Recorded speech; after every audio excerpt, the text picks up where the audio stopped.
Welcome back to Smart Shop YouTube channel. दोस्तों आज की इस वीडियो में हम बात करने वाले हैं कि रॉयनेट के एप्लीकेशन के थ्रू आधार कार्ड से एईपीएस ट्रांजैक्शन करने का क्या प्रोसेस रहेगा। रॉयनेट के एप्लीकेशन के थ्रू एईपीएस ट्रांजैक्शन करने का जो प्रोसेस रहेगा काफ़ी आसान है और ये वीडियो काफ़ी छोटी होने वाली है। तो दोस्तों आपसे गुजारिश है कि इस वीडियो पर बनी रहिएगा और पूरे प्रोसेस को ध्यान से देखिएगा। इस वीडियो को शुरू करने से पहले आपसे रिक्वेस्ट है, अगर आपने हमारे स्मार्ट शॉप यूट्यूब चैनल को सब्सक्राइब नहीं किया है तो प्लीज़ एक बार सब्सक्राइब कर लीजिएगा और बेल आइकन को भी प्रेस कीजिएगा ताकि हमारी जब भी कोई नई वीडियो आए तो उसका नोटिफिकेशन आपको टाइम पर मिल जाए। और इसी के साथ आपको ये जानकारी दे दें कि हमारे इस यूट्यूब चैनल पर रॉयनेट सर्विसेज के रिलेटेड काफ़ी सारी वीडियोज़ अवेलेबल हैं। आप हमारे चैनल को विजिट करके हमारी वीडियोज़ को देख सकते हैं। तो चलिए दोस्तों, वक्त को और ज़्यादा ना गंवाते हुए एईपीएस ट्रांजैक्शन के प्रोसेस को हम शुरू करते हैं। तो दोस्तों इसी के साथ मैं आपको ये जानकारी दे दूं कि आपको मोबाइल एप्लीकेशन के थ्रू किन किन चीज़ों की ज़रूरत रहेगी आपको एईपीएस ट्रांजैक्शन करने के लिए। अगर आप मोबाइल यूज़ कर रहे हैं, सबसे पहले आपको एक ओटीजी चाहिए होगी। ओटीजी के साथ में आपको एक डिवाइस चाहिए। दोस्तों इस ओटीजी के साथ डिवाइस का इस्तेमाल करने के लिए आपको अपने मोबाइल की सेटिंग में जाना होगा। मोबाइल फ़ोन की सेटिंग में जाने के बाद आपको जिस फंक्शन में जाना है वो एडिशनल सेटिंग में आप देखेंगे ओटीजी कनेक्शन। ओटीजी कनेक्शन को आपको ऑन कर देना है। ऑन करने के बाद वापस आप अपने एक्सप्रेसो पोर्टल पर आ जाइए एंड देन ये ओटीजी आपको इस आपकी डिवाइस में अटैच कर देनी है। उसके बाद ये ओटीजी आपको अपने मोबाइल में लगा देना है। जैसे ही आप ओटीजी डिवाइस को अपने मोबाइल से कनेक्ट कर देंगे तो आपके मोबाइल स्क्रीन पर लिखा हुआ आ जाएगा your device is ready to use. लेकिन इसी के साथ मैं आपको बता दूं कि ये फ़ोन मेरा सैमसंग का नहीं है। अगर आप सैमसंग का फ़ोन यूज़ करते हैं तो आपको इस मोबाइल की सेटिंग में जाकर ओटीजी ऑन करने की कोई भी ज़रूरत नहीं है, वो इनबिल्ट ऑन रहता है। अगर आप सैमसंग का मोबाइल यूज़ करते हैं तो डायरेक्टली आपको अपनी डिवाइस को आपके मोबाइल से अटैच कर देनी है। एईपीएस ट्रांजैक्शन करने के लिए आप येस बैंक या आईसीआईसीआई बैंक एईपीएस दोनों में किसी एक का यूज़ कर सकते हैं। तो अभी हम येस बैंक एईपीएस पर क्लिक कर देते हैं। इसके बाद देखिएगा आप यहाँ पे जो ऑप्शन आ रहे हैं cash withdrawal, mini statement and balance inquiry. तो अभी हमें कैश विड्रॉल करना है।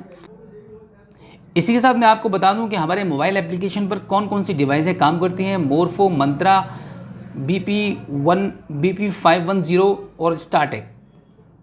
इन 4 डिवाइसेस में से जो भी डिवाइस आपके पास होगी आप इजीली काम कर सकते हैं। मेरे पास अभी आप देख रहे हैं मोरफो डिवाइस है, तो मोरफो डिवाइस को मैं सेलेक्ट कर देता हूं। उसके बाद आपको कस्टमर का मोबाइल नंबर यहां पे डालना है एंड देन कस्टमर का नाम एंटर करना रहेगा। उसके बाद आपको कस्टमर का आधार कार्ड का नंबर,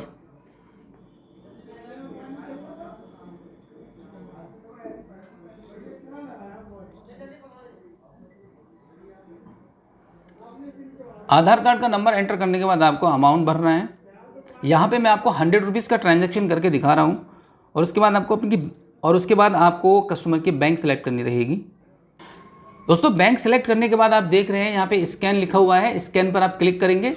उसके बाद आपकी डिवाइस जलने लगेगी, डिवाइस में लाइट आ जाएगी। वहाँ पर कस्टमर से आपको फिंगर रखवानी है। फिंगर को रखने के बाद आपकी डिवाइस आपके कस्टमर के फिंगर को कैप्चर कर लेगी। कैप्चर करने के बाद आपको सबमिट करना है। सबमिट करने के बाद एक अलर्ट और आएगा आपकी मोबाइल स्क्रीन पर, are you sure to continue. उसके बाद आपको डन कर देना है। डन करने के बाद कुछ इस तरीके से आपका मोबाइल प्रोसेस करेगा और आपका ट्रांजैक्शन डन हो जाएगा। तो देखिए दोस्तों, आप देख सकते हैं कि हमारा ट्रांजैक्शन यहाँ पे सक्सेसफुली डन हो चुका है। कैश विड्रॉल हमने 100 रुपीज़ का किया है, वो हमारा हो चुका है। इसी के साथ में अगर आपको किसी भी कस्टमर का मल्टीपल ट्रांजैक्शन करना है तो रिपीट ट्रांजैक्शन पे क्लिक कर सकते हैं, अदरवाइज आप डन कर सकते हैं। अगर आपको स्लिप देनी है, रिसिप्ट देनी है तो यहाँ पे प्रिंट का ऑप्शन आ रहा है। आपके पास ब्लू प्रिंटर रहेगा तो आप इस मोबाइल के थ्रू अपने ब्लू प्रिंटर के थ्रू प्रिंट दे सकते हैं कस्टमर को। अदरवाइज़ आप यहाँ पे एक शेयर का ऑप्शन भी आ रहा है। आप व्हाट्सएप पर भी इसकी रसीद को आप व्हाट्सएप पर भी कस्टमर को स्लिप भेज सकते हैं। तो दोस्तों जैसे कि आपने देखा कि कितना इजी है एईपीएस के थ्रू, रॉयनेट एप्लीकेशन के थ्रू एईपीएस ट्रांजैक्शन का करना। तो अभी हम होम बटन पे क्लिक कर देते हैं। इसी प्रकार से आप चाहें तो आईसीआईसीआई बैंक का एईपीएस भी यूज़ कर सकते हैं। आईसीआईसीआई बैंक के एईपीएस में भी कैश विड्रॉल, बैलेंस इंक्वायरी और मिनी स्टेटमेंट, ये 3 फंक्शन आपके काम करते हैं। तो दोस्तों इस तरीके से आप रॉयनेट के एक्सप्रेसो पोर्टल के थ्रू, मोबाइल एप्लीकेशन के थ्रू AEPS का काम कर सकते हैं इजीली। तो चलिए दोस्तों, आपको मैं बता दूं कि अगर आप भी रॉयनेट के रिटेलर बनना चाहते हैं, रॉयनेट की CSP ID लेना चाहते हैं या डिस्ट्रीब्यूटरशिप लेना चाहते हैं, तो आप मुझे स्क्रीन पर दिए गए नंबर पर कॉल कर सकते हैं। तो फिलहाल इस वीडियो में इतना ही, मिलते हैं आपसे किसी और एक अगली वीडियो में, तब तक के लिए जय हिंद।